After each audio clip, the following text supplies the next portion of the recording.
to Wright-Locke Farm for our speaker series tonight. My name is Archie McIntyre, and I'm the executive director here at the farm.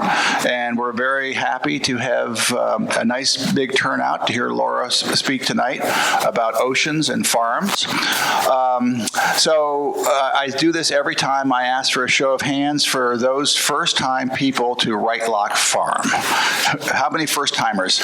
We have a few. Welcome. It's always great to have new people at the farm, but it's also even better to have return visitors, because if people come back, it means like we must be doing something good here. It's really great for you to come out to join us this night. As we know, this is Climate Week in Winchester, where there's a variety of climate-related events, talks, and activities. So having Laura talk about the oceans is particularly appropriate. Also, I would note that those that could read the paper this morning, listen to the news this morning, there was probably a much more important story that got diverted a little bit by the shenanigans that are facing us as a democratic institution, and that was the most recent IPCC report issued at the UN Climate Summit today. And that report further emphasized the profound changes that are happening in the ocean, and is drawing even closer connections to ocean warming and the increasing crisis that we are confronted by the changing climate. For the first time, I heard today, for instance, that oceans have heat waves like we do in the atmosphere. And these issues are becoming increasingly important, and we all increasingly have to be aware of them and to get involved and to do what we can as individuals, either by changing our habits or our activities, or advocating for our leaders to do the same. Against that backdrop, I think it's going to be very interesting to hear Laura's talk tonight. I would like to introduce Erica Gorgani. Erica is our education director here at the farm, and Erica will formally introduce Laura. Thank you, Archie. Well, I too would like to thank you all for coming out this evening. As Archie mentioned, I'm the Director of Education here at the farm. And as many of you know, we do quite a few things here at the farm in addition to our agricultural operations. We do lots of education programming for youth and adults alike. We do public and private events and engage the community in lots of ways. So if you don't know about some of the things that are going on, please check out our website. Laura Parker Roerden, a fourth-generation farmer, is the founder and director of Ocean Matters, a nonprofit that engages teenagers in scuba service projects to help save threatened marine resources. It's pretty cool. She is the former managing editor of New Designs for Youth Development magazine and former publisher and managing editor at Educators for Social Responsibility. Additionally, Laura has consulted to many different educational outreach projects that develop social responsibility in young people. Some of these include Operation Respect, a school bullying prevention project founded by Peter Yarrow of Peter, Paul, and Mary, Ben & Jerry's Peace Pop campaigns, and service projects by the National Basketball Association, the Corporation for Public Broadcasting, and Pokemon USA, to name a few. She's the author of numerous articles and books about the social, emotional, and ethical development of young people, and has keynoted at several events, including Blue Mind 3 and the Tea for the Sea series at the Moat Aquarium in Southwest Florida. Laura currently serves on the boards of Women Working for Oceans, an affiliate of the New England Aquarium, and Earth Limited, a conservation and education organization at the Southwick Zoo. She's also a member of the Pleiades Network, a constellation of women working in sustainability. She has a Master's of Education from Harvard University and a Bachelor of Arts in English and Communications from Boston College. She lives on Joe Earl Farm, a fifth-generation family farm in Massachusetts, with her husband, 3 boys, and an assortment of fruit trees and farm animals. And as Archie pointed out, it's timely to have Laura here with us this week, not only being Climate Awareness Week, but also having witnessed the mobilization of so many youth. Was really inspiring for us as a farm to see that, and so we're so lucky and fortunate to have Laura here to speak at this time. So thank you. Thank you. Thank you. Well, that is a very kind introduction and makes me intimidated to actually speak because I sound a lot more wise than I am. I think all of us here who have aged at all realize what you don't know as you age. So I'm humbled to be here and to be speaking to this really amazing group of people collected here, and most particularly here in a place that both figuratively and literally provides sustenance.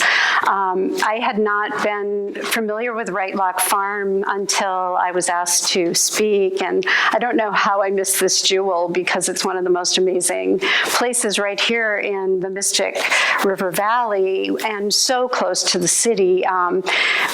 We're just so fortunate to have a place like this here. So it's an honor. It's been, a really emotional week. I don't know how everybody else is feeling out there, but I thought Climate Week was really hard to watch, right? It was hard to see youth across the globe asking simply for a livable future. I think that's something probably every person here gathered can relate to and also feels supportive of. But the question is, how do we get there? Why aren't we there? And what will change that? I don't think anybody could pretend to have the answer to that question, so I'm not here to do that, but I am here to tell you what I've learned in all of these decades of working with young people and of working on farms and in oceans on this topic. I feel really at home, like I literally have a barn almost exactly like this that I grew up in and still have.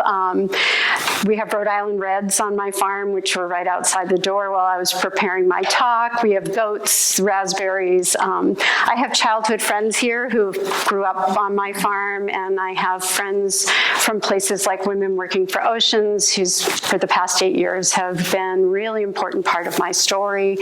I have friends here from my town, Uxbridge, which is where Joe Earl Farm is, and that also means a lot to me. I see new faces. I see earnest faces. It gives me hope. So thank you for showing up. I really think showing up is half of it. I really think we just need to keep showing up. So without further ado, the title of my talk is Why the Ocean Matters and Farms. Is probably not why you think. I want to tell you a little bit about my story. These are 3 generations of farmers from the family farm I live on. We're just about to become a 100-year farm, which is a pretty exciting thing. That's my great-grandfather on the right, my grandfather in the center, and my uncle on the left. In the years that my grandfather and great-grandfather had the farm, it was a poultry. This is my grandmother and grandfather across from our barn that I look at every morning with the egg wagon where they would deliver eggs through the Blackstone Valley. People still of a certain age will tell me, oh, I remember the egg wagon. So that always makes me feel great. These are my parents. My father ran the farm as a dairy for 45 years. I love this picture. They were just dating in this, but it's stuck. And you can almost see it did. And that's the inspiration for the name of the farm, Joan and Earl, Joe Earl Farm. My husband and I and my nephew run it as a grass-fed beef, poultry, and eggs farm. So it's much smaller, and we have a very small CSA that supplies the area with some of those opportunities to engage. I've also run a farm camp where young people could come and learn about farming, not unlike what they do here at Wright-Locke, which was a very meaningful experience for me. In my other world, I run Ocean Matters. I was the founder of this project, which I like to call, it's like Habitat for Humanity, but for the sea. So we take kids to endangered marine ecosystems and restore those ecosystems, usually on scuba, because I really think challenge is an edge that really helps break down barriers and bring out the best in young people. So we have a little bit of an outward bound component where kids are challenged. This is cleaning algal trees, the algae off of coral trees in coral nurseries. So we're doing quite a bit of coral restoration these days because of an impact of global warming is we're losing our coral reefs. So I'm with them. This is a group of kids in Hawaii who did beach cleanups, who did really boring research on coral bleaching so that this summer, while the corals are bleaching, and they just started to bleach in Hawaii, there would be a good tool for citizen scientists to use. It's a coral key that allows them to color match particular colors with what they did. So farms and oceans, it's about as strange a combination as it gets, right? I mean, very strange bedfellows. I've often kept them in separate silos, but it's just increasingly impossible to, because my ocean conservation folks will say things that tell me they don't understand farms, and my farm people will say things that tell me they don't understand oceans. And I really think the dialogue needs to happen between these two parts. The intersectional piece of this, as we all know, is where climate change is going to get interesting and where we might actually make some headway. So I want to break down the silos and call it farm to sea. You know, we could be thinking more differently and structurally about that.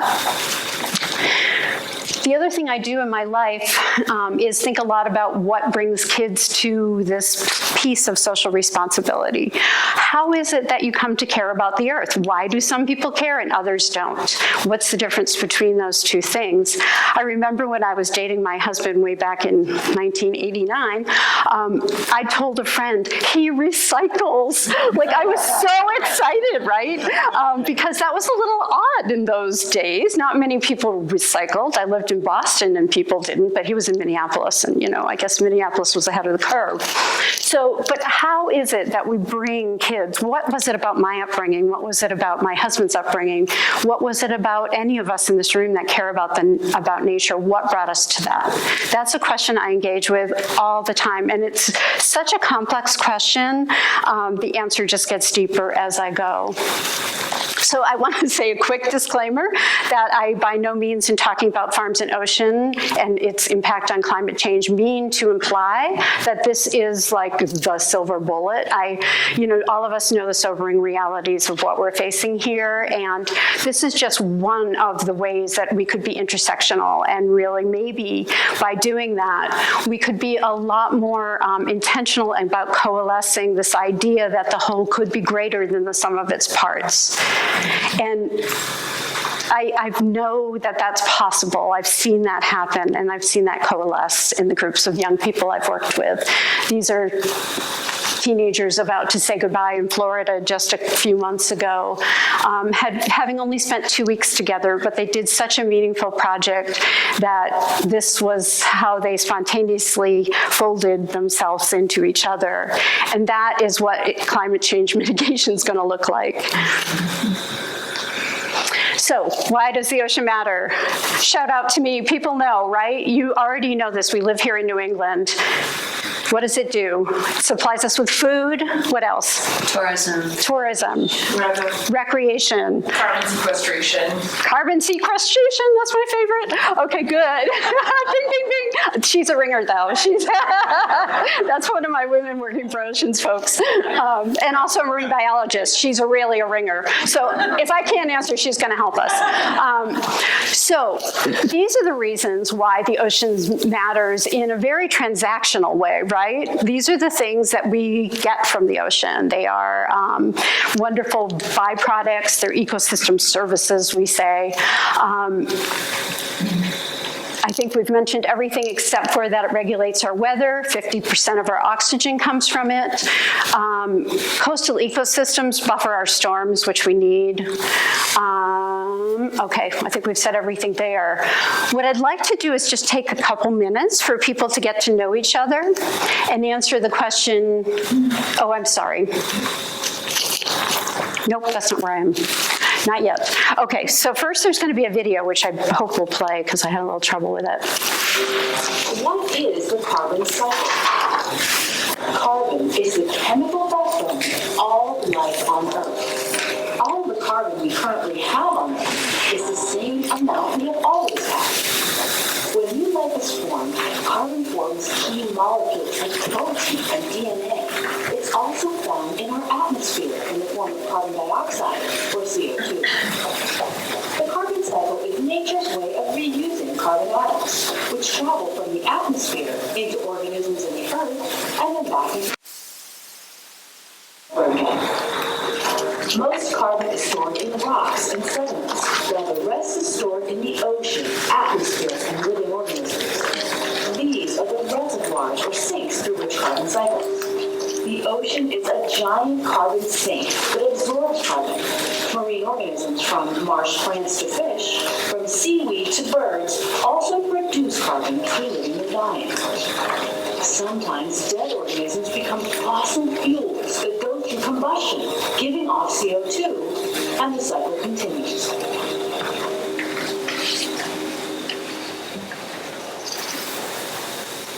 So just as a review and to simplify, there really are only two ways that carbon is brought into the ocean. One is through the atmosphere. So there's a permeable surface where the carbon is taken out of the atmosphere and brought into the ocean through various mixing and exchange between the atmosphere. The other way is through the biomass, the living biomass in the water. So everything from plants to animals, animals eat plants, contribute to a carbon uptake. Up to 30% of the carbon in the air is transferred into the ocean. The living biomass is particularly important because eventually it all dies and it goes to the bottom. And in that decomposition process, the carbon becomes sequestered at the bottom. Now that could remain, carbon could remain sequestered for millennia if we left it in the bedrock. Of course, we have not been doing that. We've been taking it out and burning it in a hot second, which got us into this whole mess. But the idea that the ocean is important to this as a carbon sink, it's important to understand it has a lot to do with the living biomass. So if the ocean did not have living organisms in it, it could not do what it does. So that is, it's not just washing the air for us. It's the living biomass that creates that possibility. So now I want to do the thing I mentioned earlier. I would like us to take 2 minutes to just talk to each other about why the ocean matters to you, though, like personally. If you have a story from your past, if you have a special memory of somebody you love that was related to your time in the ocean, I'd like you just to share with a partner you don't know, so somebody who you did not come with, in a quick pair share. So I'm going to give you a few minutes just to say why the ocean matters to you personally. Introduce yourself, say hello.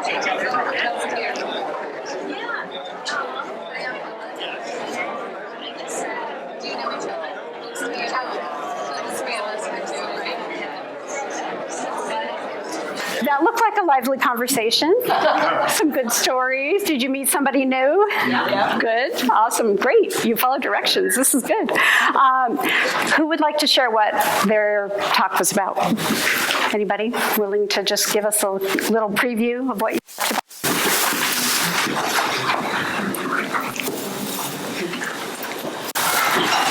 Tell us your name first, too. My name is Gisela, and I vacation in Maine on a tidal island, one house on the island for 27 years.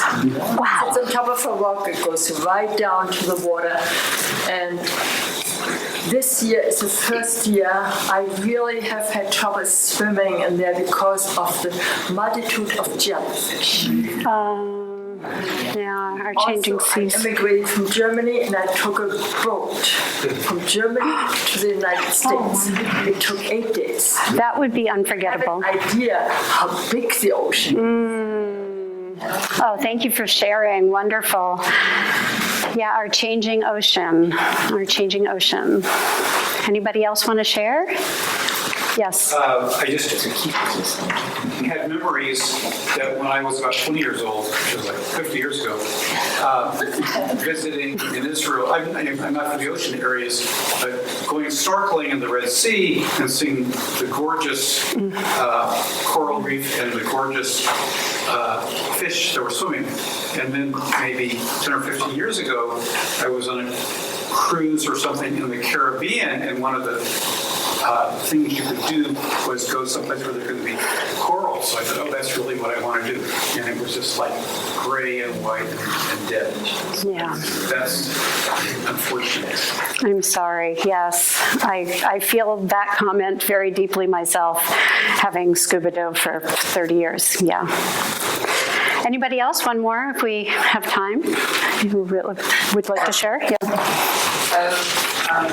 We have a place in the Caribbean, and one of the things that's happening there is sargassum. And it's not only horrible for the people there, for their tourism industry and all, because it's not breaks the sulfur as it rots in the bays, but it is killing marine life as well. The turtles are dying; they can't surface, and it's a problem that's been getting worse year after year. It showed up in. We were not that long ago, but now it's an extended problem. Right. It becomes a chronic problem. So I'm hearing some sargassum weed. Yeah, she was talking about the weed problem. So I'm hearing some themes in terms of people's love and affection for the ocean, but also in terms of shifting baselines for what you expect to see and what you're really seeing. When we speak about this with young people, they don't have that context. So often the words that come up are very emotional and very connective. They're words like awe and love and connection and serenity and silence, family, ripples. These are the types of things we hear. One of the things I try very, very consciously to do with young people is not say, oh, let's go look at a dead coral reef. I mean, they're going to be amazed by what they're seeing, and you need to let people experience what is current too, and to give them some sort of sense of the ocean as being something valuable, and valuable in many different ways. So part of that is this emotional connection that we each probably have had in our own deep ways. So I could very easily say that I really have learned just about anything I know about life through either scuba diving with teenagers or through living on a farm. I just couldn't fit that all on here. So this made for a better title, but it's not really accurate. So what I did today is organize some stories around some things I've learned, and some of them might seem painfully obvious, but they aren't entirely, and so I'm going to show you why. So one story is about working with nature, not against it. This is something that happens on the farm all the time. I did grow up on more conventionally farmed dairy. Now dairies have changed since my father was dairying. Things have gotten much more complicated, but I learned conventional farming, so sometimes I have to retool how I respond to the land. Just last week, I noticed this really big thistle infestation in one of our pastures. There were 500, 600 thistle all in one big swath down this pasture. I don't know how I didn't notice it. It sort of happened like really quickly. And I don't use any chemicals on the land for obvious reasons. So I went out with a shovel. I have really bad calluses and things on my hands to prove. But I was surprised as I was digging out these thistle to notice that everywhere where there were thistle, there was huge amounts of very long, beautiful green grass. It hadn't occurred to me because thistle is something you get rid of immediately. It's a symptom of overgrazing, which I knew. But it makes sense intuitively. What the thistle does is it's allowing the grass to grow. Nothing would graze where the thistle was because of the thorns, and it allowed the grass to come back. So a conventional farmer would have just applied herbicide and been done with it. You would have killed all of the living biomass, and you would have basically disrupted this incredible experience of the land reasserting itself as healthy. So over time, I've thought a lot about what these conventional farming things do and how we work against nature all the time with all of these inputs, and that every single one of those inputs has a really negative impact on the ocean. So fertilizer causes runoff in water and creates algal blooms and dead zones. That's why we're getting sargassum weed. It's why we've had algal blooms and red tides in Florida. The CO2 footprint of conventional farming, we talk about a lot. If you want to save the planet, stop eating beef. You know, that's really talking about CAFOs and the factory farming carbon footprint, because there's so much intense fighting against the land that we're doing. That causes acidification, which is, you know, the ocean becoming acidic. If you've ever put a piece of chalk and vinegar, you know what it does. It dissolves. That's what's happening to anything that's shell-bearing, from little pteropods, which form the base of the food chain, all the way up to anything that has a shell, and anything that eats anything that has a shell. It's also leading to the warming waters that we're talking about, which is killing the coral reefs. Really hard to watch. We're looking at 50% of our coral reef being lost in the next 30 years. Not sure how we get ahead of that. Desertification, so in conventional farming, you're basically creating a system that doesn't have roots because you're tilling. That creates sedimentation, which smothers things like coral. I'm just really thirsty, let me. I have a cold.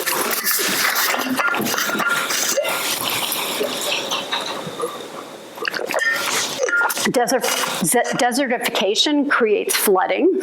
So when it rains, there's no roots holding that water. It comes flying down the watershed, taking everything with it. So all of the contaminants, right? And those non-point pollutions and contaminants are really dangerous and injurious to the marine life. It's also just, we're losing our sense of who we are. We don't have a sense of place because of these conventional places that are factory farms that aren't doing what this place is doing. They don't give that opportunity. And rural America is starting to shudder, right? So it's becoming suburban instead. And we're losing that heritage and losing a sense of our land-sea connection. Shipping and trucking, which is what our decentralized farming system requires, has created an ocean noise problem that's impacting marine mammals at a pretty high level. They can't find their food, they can't find their mates, they're lost, they're entangled, and then the ships just hit them. So they're actually, ship strikes are killing our marine life. Threats to our drinking water source, so anytime that happens and we're diverting water for farmland in conventional ways, what we're doing is creating watershed depletion, and we're losing natural filtration, which only kind of has a biofeedback for this non-point pollution.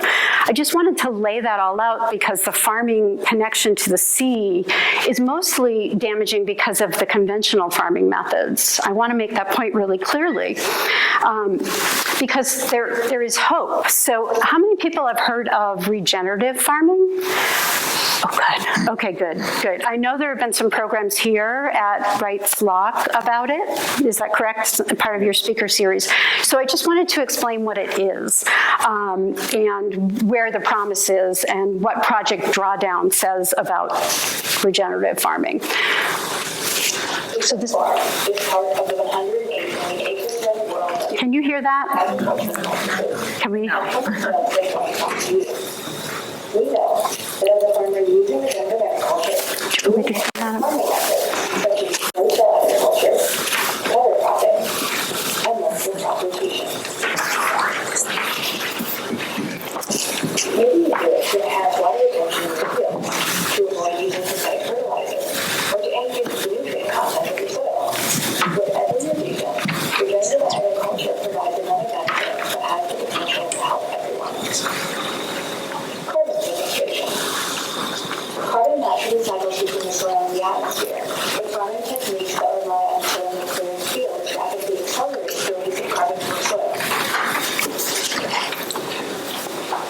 Okay, that was not very helpful. So these are the technical difficulties that come up. Good thing I know all about regenerative farming, and I will tell you what it said. It's running again. The average American farmer. I'm just going to stop it. If I can. Okay. So basically, the difference between conventional and regenerative farming is the idea is to maintain the biomass in the soil. So you never till, so tilling is plowing. When you plow, you're basically breaking up all that root system, that wonderful microbial life that's taken a long time to build up. Most farms conventionally do till, and we always did on our farm. It was something we did every spring because it made it easier to control weeds. But, then you really did need to control weeds, so you had to put in herbicides. Anyway, it's a slippery slope, but in conventional farming, they also will do this fertilizer application, and you don't need to do that in no-till because you also use cover crops. This is back, remember that Three Sisters concept that you could fix nitrogen by planting other plants along with your corn? That's that concept. So the cover crops help keep the nutrients in the soil. There's also, if you're animal farming, there's very concentrated grazing. So you don't open a pasture. You do these really small areas. So there's high concentration of grazing at one moment. You wonder, why would that be a good thing? It's because animals self-select the best stuff when they graze. If they've got plenty of space and no competition, they'll just take the good stuff. They're going to take the ice cream. If you leave them in this competitive situation and they're only there for 3 days and it's all they have to eat, they eat all the weeds, and it maintains the diversity in the pasture and in the system and keeps the root system alive and vital. So those are some of the premises of, there's also multiple crop rotations. You do a little heavier crop rotation on regenerative farming, but it's all about keeping the carbon in the soil. So it's estimated that 50% of the carbon that should be in the soil has been released into the air because of conventional farming. Now, there's a huge place where we could make a really big difference by turnkeying from conventional farming to regenerative farming. Project Drawdown, which I believe most of you are familiar with, they're doing all the hard math, to make sure that we do the things that really make sense and will really pay off. They rank regenerative farming as number 11 in terms of most promising solutions. And what I really think is so cool is that it's an investment that pays off. So not all of the investments in climate mitigation have a net gain. Some of them are just going to cost us money.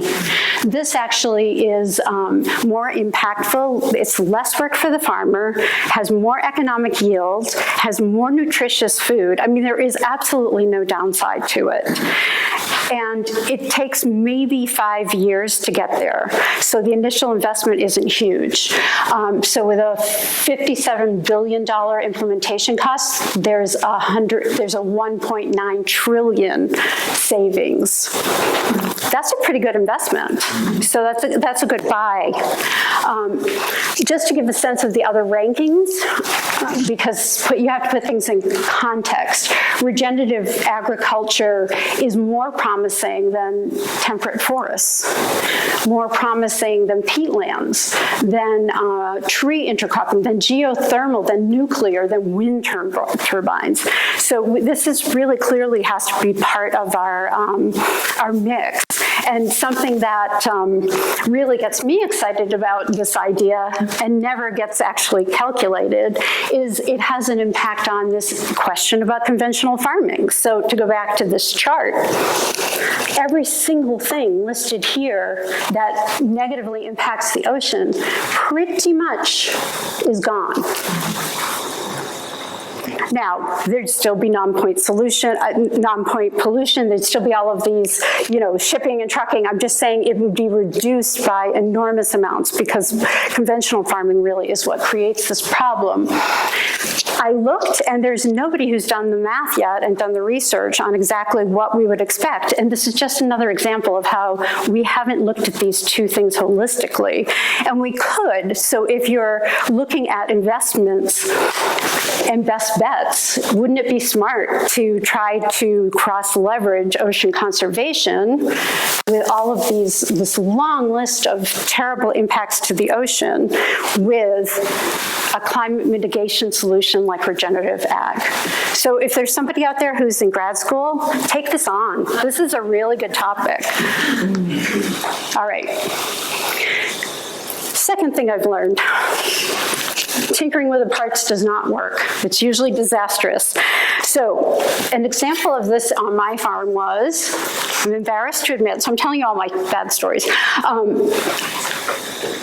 I had quite a bit of rodent population, mice and rats, and I noticed one day they were eating a certain amount of grain, and I thought, oh, that's not, efficient. I shouldn't let them eat my grain. So I actually used poison in our barn in places where other animals don't reside and killed them. I had this Armageddon in the morning of mice. There were like 50 mice dead, 50 rats. It was terrible. I immediately regretted the decision. Very soon after, within 2 or 3 days, I had a weasel problem. I had no less than 50 to 100 chickens killed in a spree of killing that was worse than a horror movie. I got to the point that it was like Caddyshack, where I almost blew up the barn trying to figure out how to get rid of this weasel. And then I Googled it. I'm like, oh, there must be ways. Oh, there must be. And you know what I learned? Weasel populations rely on mice and rats. I had created my own problem by tinkering with the parts, right? I had tinkered with the parts. I did get rid of the weasel, but you don't want to hear that story.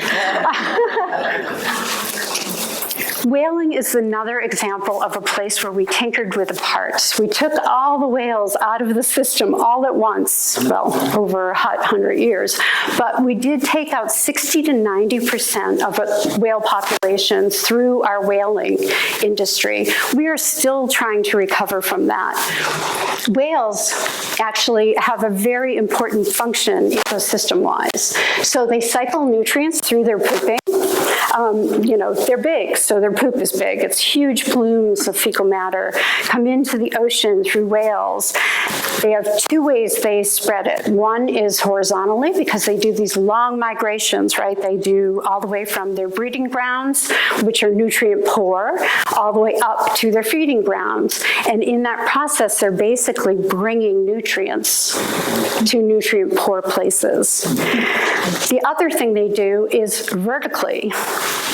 Their deep dives down bring nutrients from the top waters down to the lower waters. I'm not sure, sometimes this goes on. So the other thing they do is they die, and their huge carcasses float to the bottom. Remember the carbon sink thing? And they're bringing all that carbon that was started from the surface, bringing it all the way down to the deep ocean where it can safely stay forever, maybe close to forever. It eventually comes back up, but that's a longer story. So just our current whale population takes something like 190,000 tons of carbon out of the atmosphere, and that's the equivalent of 80,000 cars a year. So we kind of need our whales, right?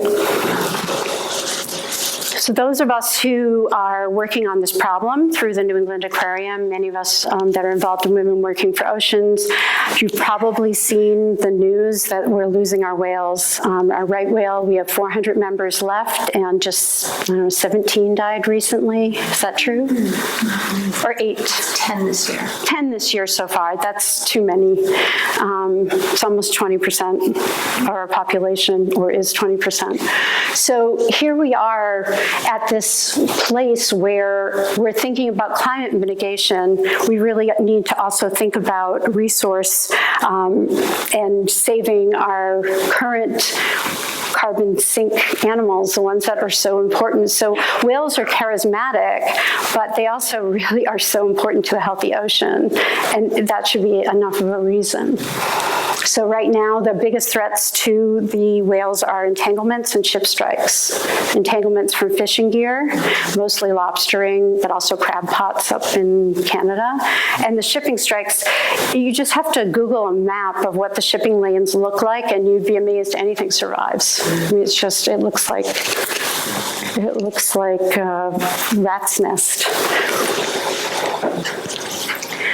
So my third principle is nature can provide us everything we need right where we are.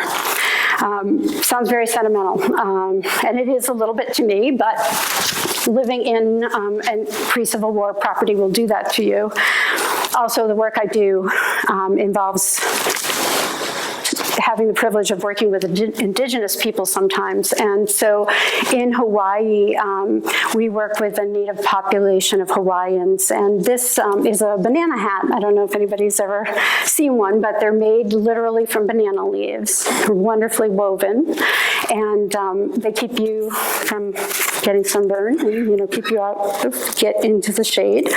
It was given to me as a gift by one of the Native Hawaiian graduate students, Eric is his name, who handed this to me and told me the most meaningful story, and it was one of the most meaningful gifts I've ever received. He said, I grew up here on Hawaii. My parents are Native Hawaiians. I was taught indigenous ways as a child. I was embarrassed by them. I didn't want to have anything to do with it. Then he went off to Indonesia, where he was doing research on coral dispersal, and he met old indigenous Indonesians who made banana hats just like his grandmother had made. And he said, they gave me this hat and said, don't ever forget, everything you need is right here, provided for you by nature, right where you live.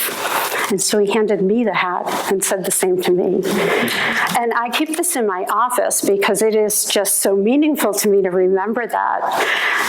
I guess you have to be on a Polynesian island 3,000 miles from your nearest neighbor to really know what that means, because it really was how Hawaiians could live, even up until 100 years ago. So Native Hawaiians are restoring the system. It blows everybody's mind when they hear this, but it's true. They completely had organized their governance and their means of ecosystem sustainability through what was called an ahupua'a, all the way from the mountaintop to the ocean in swaths down the river valley.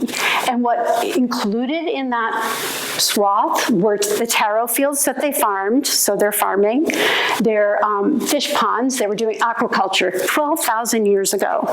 These are just ponds that are given little weirs where the smaller fish can come in, then they're closed, the fish grow big, and they take them out and eat them. And that's how, they didn't fish the wild ocean, they were already doing aquaculture 12,000 years ago. And it comes all the way down to the sea, where they would occasionally do things like harvest a whale or do one particular ceremonial take. But it was always careful and always coordinated with the food. So there was no need to wonder what was coming from upstream when you lived downstream, because the people who were in charge of all of it. It would be, instead of living in Winchester, you live in the Mystic River Valley. Hi, my name is Ellen, and I live in the Mystic River Valley. My name is Laura, I live in the Blackstone River Valley. What a different way of thinking, right? And if we had people organized along the systems of that, if the Mystic River Valley Association was also meeting with Wright-Locke, was also meeting with the New England Aquarium, what would be different about how we talked about our land? So this is how beautiful where you live is. I think it's stunning and amazing, and obviously everything we need is here. And I think about that scalability of like, what if the Mississippi River Valley was thought of that way? What if we could do this? Now, it might sound, that was just, easier times because there were less people. That's not even true. Oahu, where they have, I think, 7 fish ponds already restored, once had, I want to get this right, 1,200 fish ponds on the small island of Oahu, and their population was twice the size of it is right now. That's including Honolulu. And they fed all their people with their fish ponds and their taro fields and their own watershed. It's just an amazing, amazing thought.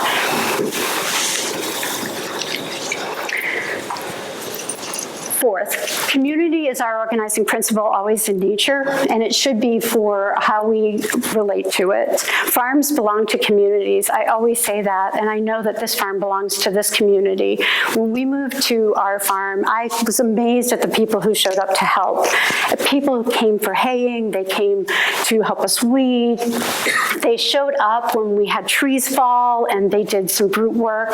And they also did sweet things like leave me notes in mason jars when they took their eggs, like, this is the most wonderful thing that it's done on the honor system. I mean, people really love their farms, right? Farms are a place where you can really understand where you live.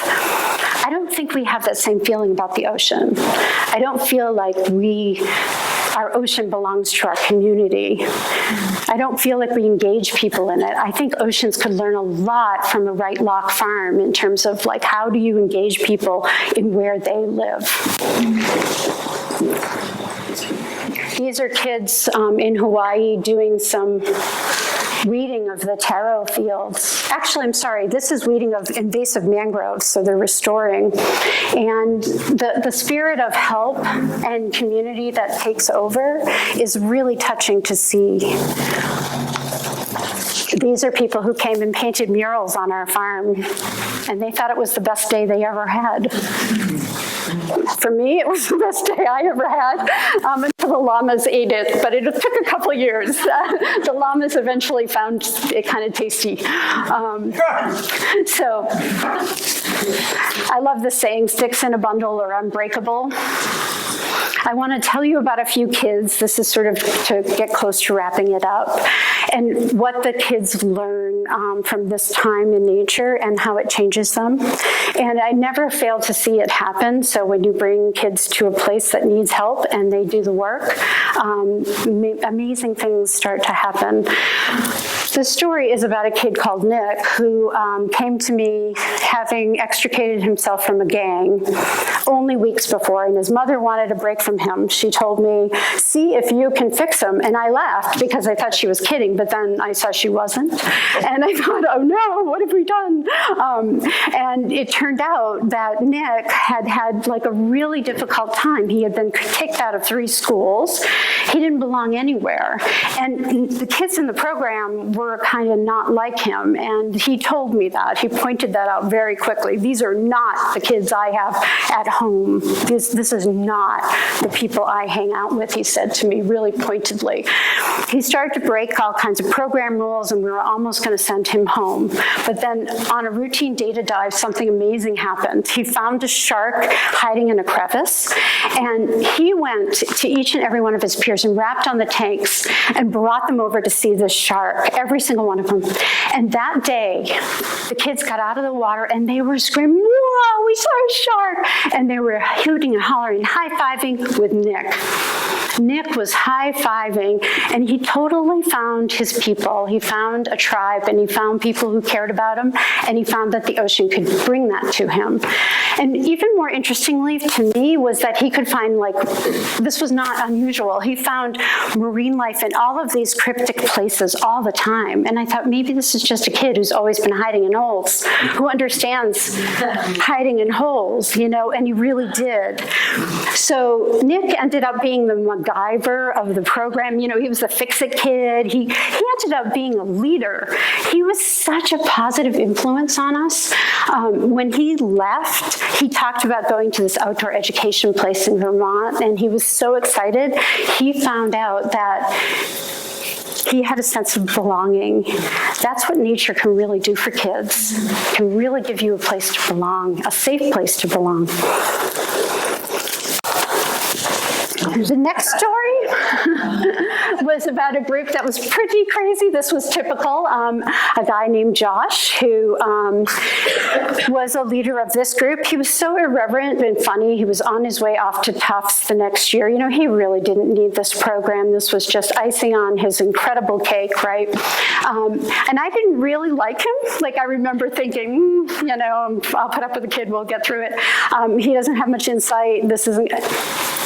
I was wrong. This kid turned out to be amazing, finding things in nature to make hats and do crazy things with. And this is what Josh said to me about his experience. Nature has a strong voice in my life today. Depending on the day of the week or the situation, it might be the voice of restraint, the voice of practicality, the voice of kindness. Sometimes it keeps me from doing things I might do. Other times it makes me feel good about what I might be doing. So Josh had really found a way to incorporate nature into his tribe, right? This was like nature was part of a living presence in his life. So right now, when we're so tribal and we're so divided and we so desperately need to reach out to one another, I think nature can really help you become more open-minded to other parts of tribe. The last story was a kid named Chuck who came in 3 months after his father died of a heart attack. He was only 16. He had lost his father.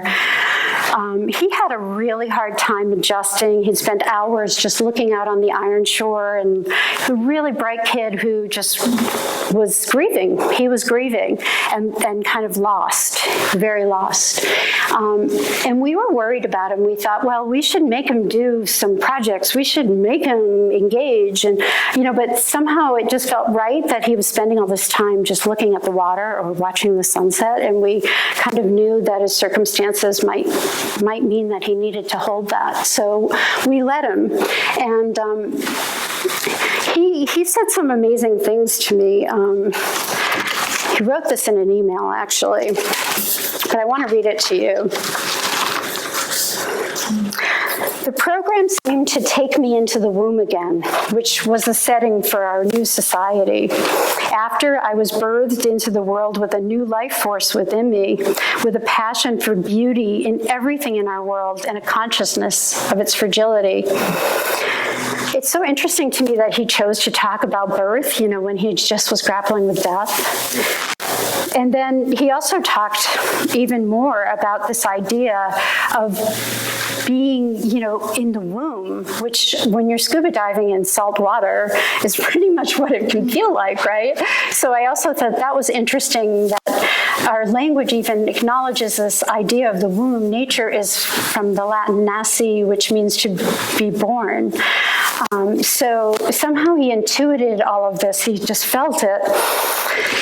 And his last words in that email were, one evening, as the last remnants of the Caribbean sunset faded against the horizon, I found myself in a lounger out by the Iron Shore looking inland.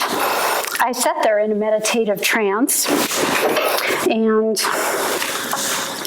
as my thoughts deepened and the sky darkened, one distraction, a fluorescent glow of a Pepsi machine, irritated my sight. Unknowingly, I had picked up a broad leaf with imperfections and held it up to obstruct the Pepsi machine, and I saw briefly my course in our world. Nature's decay, its impermanence, right? It's all of these imperfections. And so I felt like Dave could see himself in a new way where imperfection and intransience and death were just part of its dazzling beauty. So kids can really grow to become resilient through these experiences in nature. So we really need a bucket brigade right now, and we need everybody to show up. And every person in this room, you all have a special story like the ones I've just told, and you all have a special talent to bring, and I really want to ask you tonight to think about that. What is that special talent? Really, that's what we need, is just for each and every person to bring their truth to this. I think that will really help. That's how we got from this idea that connection is what drives change. You know, connection is what drives change. There's research about this, and I always based everything I did on research, but it really is true that it's not information that moves people to change. It's the degree of connection you feel in any community that allows you to show up for it. And there are additional motivators of social responsibility: a sense of meaning, a sense of place within a larger context. Again, nature really provides that in places like farms. So when we think about Greta starting out just alone, you know, the math doesn't add up. How's a little girl? She's 16. She's not going to change the world. She's sitting in front of her school. Who cares? But look what happened. Of course, we all just saw that it did change. And so I want us to remember, as our friend Liz Cunningham would say, the math doesn't have to add up. We just all have to show up, okay? And as synchronicity would have it, I had this all prepared, and this morning I got something from a student who was in Florida with me this summer. His name is Connor Webb. He's 15 years old, and he lives in Virginia. And he sent me a poem he wrote, and this is it. We were doing coral restoration. I just want to remind you, we were on a dead coral reef, taking chisels and epoxy and taking little pieces of coral fragments and attaching them. And we did it hour after hour after hour after hour.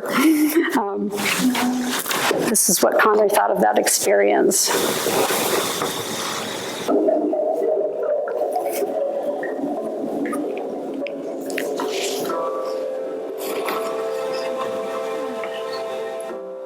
Did you see?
And so this entire night and all of the time we put into this and all of the heart and knowledge and people working all across the globe to make change, we talk so much about saving our wild places, but really it's the other way around.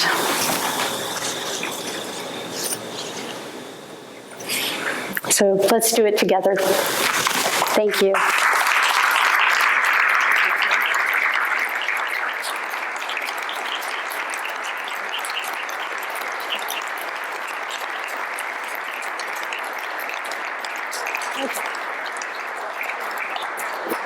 Thank you so much, Laura. At this time, if anyone has questions, we'd love to take a few minutes and be able to chat here with Laura. So just raise your hand and I can come around to you. Oh, right here.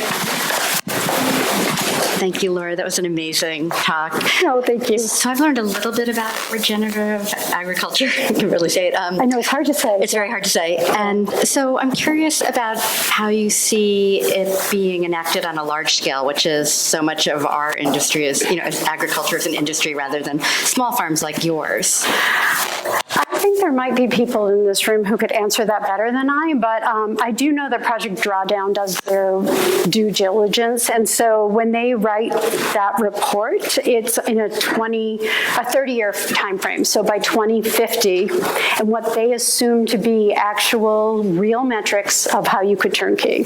So I have seen people write reports that it could replace conventional agriculture entirely, but those are considered controversial as far as I know. Would you say that was true? The science is just being done now, is the way I understand it. Is there anybody who can add to that who might know a little more in terms of the metrics? Because it's how scalable is this is really your question, right? And also how to change from our agro industry, complex too. Well, exactly. How So this is, changeover, yeah. and lobbying, get money out of politics, that might be a start. So I guess just one just quickly. I know that regenerative agriculture is very scalable, at least in terms of there's a mix of things. So some people, for example, like going to no-till farming, it still can happen conventionally. So, for example, they're still using chemical inputs. So there's that progression. However, you use a lot less and different types. And so there's actually some really interesting numbers on how no-till has grown in the U.S. And actually, the U.S. is actually growing pretty slowly compared to other countries that the U.S., at least in some people's perspectives, introduced it to. So, for example, Brazil is exploded with no-till, which is really interesting. And so there's that piece, but then now many more people are also incorporating a lot of other biological systems that don't need the chemical inputs. And so there's a couple different fronts. But if you are interested, Growing a Revolution by David Montgomery, who's a geologist who looks at a lot of different science on soil erosion rates. He used to be a pessimist and is now an optimist on this because of the people he's interviewed. So on very large scales. So I'll just add a little anecdotal story to that. The neighbor one street up, the dairy farm that was closest to us growing up, their son, Will Rogers, became a regenerative farmer with a dairy here in Massachusetts. His name is Will Rogers at Rogers Farm. It's in Warren, Mass. And he was Dairy Farmer of the Year and was able to still do this turnkey. So his production rates are high. It's less work. I think the most promising pieces are when we talk about carbon being paid for. So some farmers might get paid for their carbon that they keep in the ground. That makes a lot of sense to me, right? So he's still struggling financially. So this has been a difficult few years for small farmers, no doubt you've heard that. The trade war has really exacerbated it for the local farmers here in the area in Vermont and Wisconsin. And so it's a complicated problem in terms of farm policy. The current farm policy as it's written is not at all incentivizing this. But as you can see, there's a business proposition to be made. So that's also, I think, a really promising thing. But this idea of paying farmers to keep carbon in the ground really makes sense to me. Yeah. Thank you, Laura, for your presentation. You mentioned that Climate Week was both inspiring and painful to experience, and I agree with you. Psychologists are beginning to identify what they call climate grief. And I wondered, and we've heard examples of that tonight, is there a way in which you address or create opportunities for the expression or processing or even the ritualizing of climate grief in your educational work? I love that question because it has a really great suggestion in it. I don't ritualize it. I do mindfully stage how I introduce the topic to young people. I don't even talk about climate change in the first period of time we're together. So I think it's important to connect kids first and then later tell them the truth. A friend of mine and my friend Jane's friend, Gretchen Smeltzer, is a really amazing psychologist who's a child psychologist, she's an expert in this topic. And she always says very clearly, when it comes to young people, you don't want to create an anxious attachment. Mother Earth is like it'd be an anxious attachment, right, to make it too confrontive and too grief-filled. So we kind of soft pedal it, I'll be honest, on purpose. And I don't know that that would be a long-range strategy. It's a sort of turnkey strategy because they find the bad stuff out too. And it comes up, and they see it. But I do believe that if we can give kids positive experiences, and adults too, we all suffer from this, propensity to be grieving about this. The more positive experiences you can come in planting and doing things that have like really restorative power to the land, I think that really helps you. If I were to do anything, I would do that. Can I add to that? Yeah, please do. You'll remember this. We were in DC this year, and it was a conference on oceans, but the indigenous populations that were there were talking about how they deal with the stories of the ocean and the land and how they teach their children. And I think we have a lot to learn from that population because they address the hope, but they also address the grief in a very spiritual way. It was very interesting. Yes, I'm glad you reminded me of that because one of the things they also had added that I think is important is they talk about resilience. So they actually talk to the kids specifically about resilience for this, coming time and what that looks like in terms of to develop the suite of social and emotional skills that are resilience, especially island nations that are looking at having to move. They won't even have a homeland. So, there's plenty to grieve about, that's for sure. Yeah, thank you. Thank you. Thanks. I'm wondering, in your work with coral reef restoration, how you know what to do that will when you're doing intervening, how you know what to do that will really help and not create more problems. Okay, yeah. Oh, that's right. I forgot. Very reasonable question. So we work with scientists always. So the scientists have us direct us in terms of what they want us to do and how they want us to do it. We practice on land and practice our buoyancy going through rings. You can do a lot of damage on a coral reef if you're a bad diver or you're doing this incorrectly. So you're absolutely correct, but there is a lot of stages towards getting into the water before we even start. And the other piece that's sobering, I don't want anybody to think coral restoration means, we just rebuild it. You can't rebuild what Mother Nature built over millennia. And the assemblage of these coral, the diversity won't be there. It's a stopgap. It's a stopgap at best. But it is a very positive activity for young people to be part of, and I think the process of it is almost more important than the product. That's how I think of it.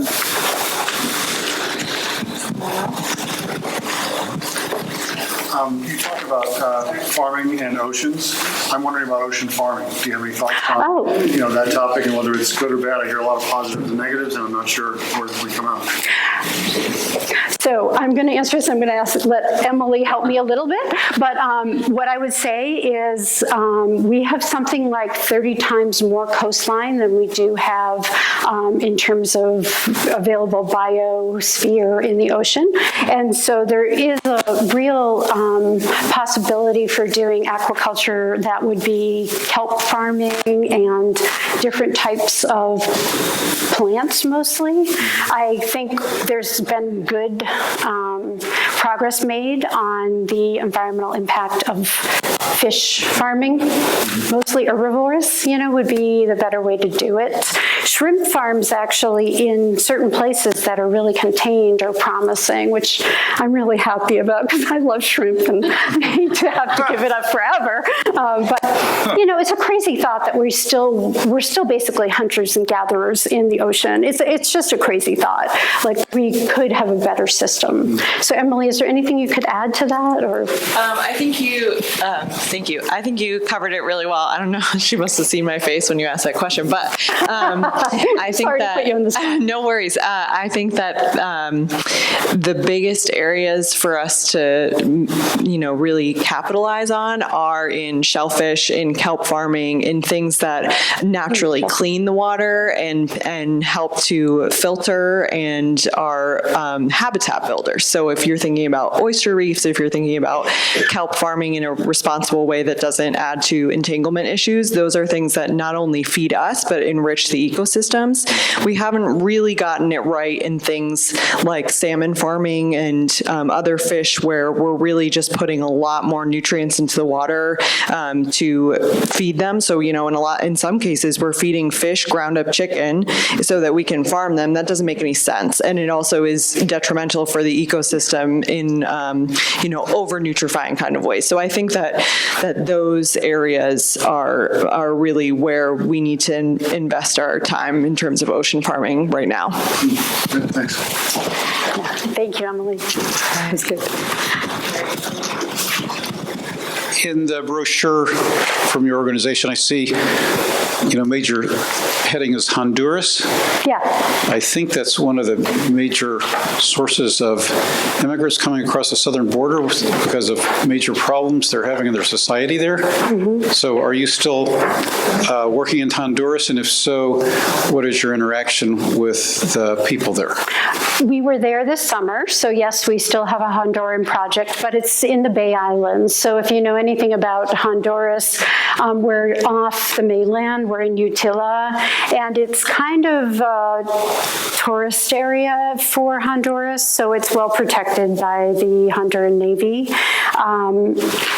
It's not, unfortunately, it's not as culturally connected to Hondurans as I would like it to be. There are native Hondurans that are part of our program, so we give scholarships to the native kids, and we're trying to create real livable work situations for them where they can become dive masters and boat captains and, become the real stewards, because everybody on Utila in Honduras where we work are from Australia or Great Britain or the US, and Canada. They're all English-speaking people from elsewhere. So it's a very good question, and a question most parents ask, but we're not in Honduras in the way that that could be a blessing actually to be there in that way, in the real way. Okay, just time for a couple more. Did you? Another question. When we were talking about kelp farming, I suddenly went to what about the Fukushima nuclear disaster and radioactive waste in the ocean, and what can be done about it? I'll be honest, I know nothing about that topic, which is, I actually have been curious why it's not talked about in the ocean conservation world. It's never talked about, right? Do people talk about it? No. Honestly, it is not talked about. No, I don't know if that's a good thing or a bad thing. I'm not sure if that means that it's being suppressed or it just really isn't an issue. We just don't know a lot. Yeah, I can't answer that question. I'm really sorry. I've wondered though, same, Okay, one more here. Just a couple of things. Are you familiar with the Global Coral Reef Alliance? Yes. Yeah. Great.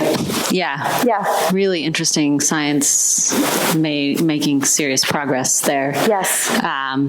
And there's so many projects like that around the world that are fruitful in very short periods of time, that I just love that you are involving young people in seeing that, because so many people have no idea that we actually know how to restore a lot It's and true. regenerate a ton of.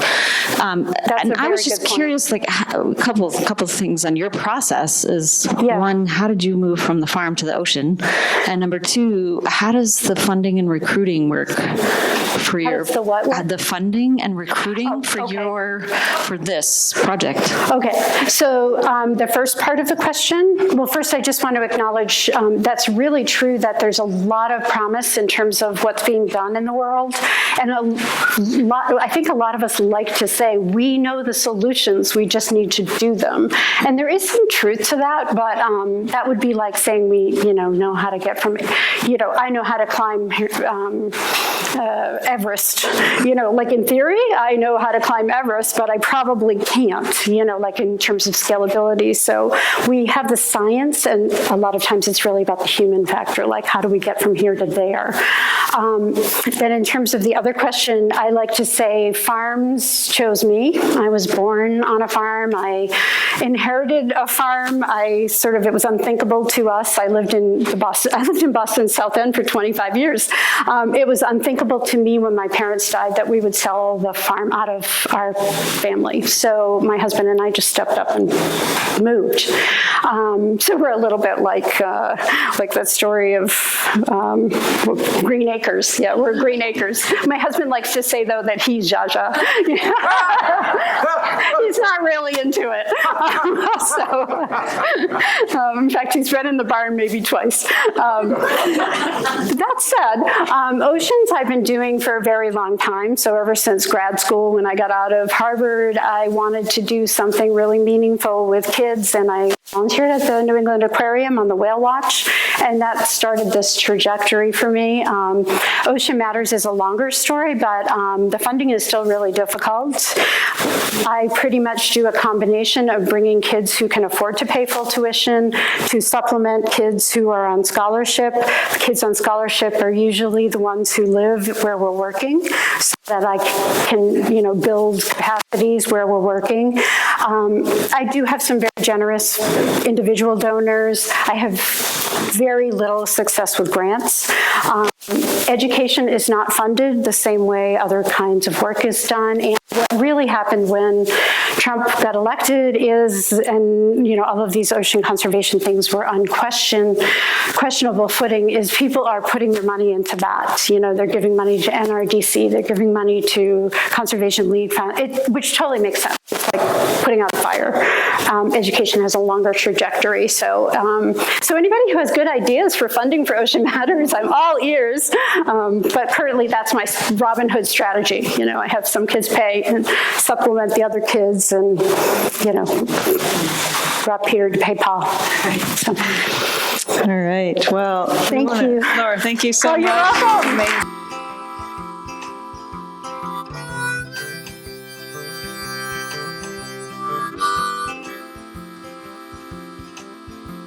Bye.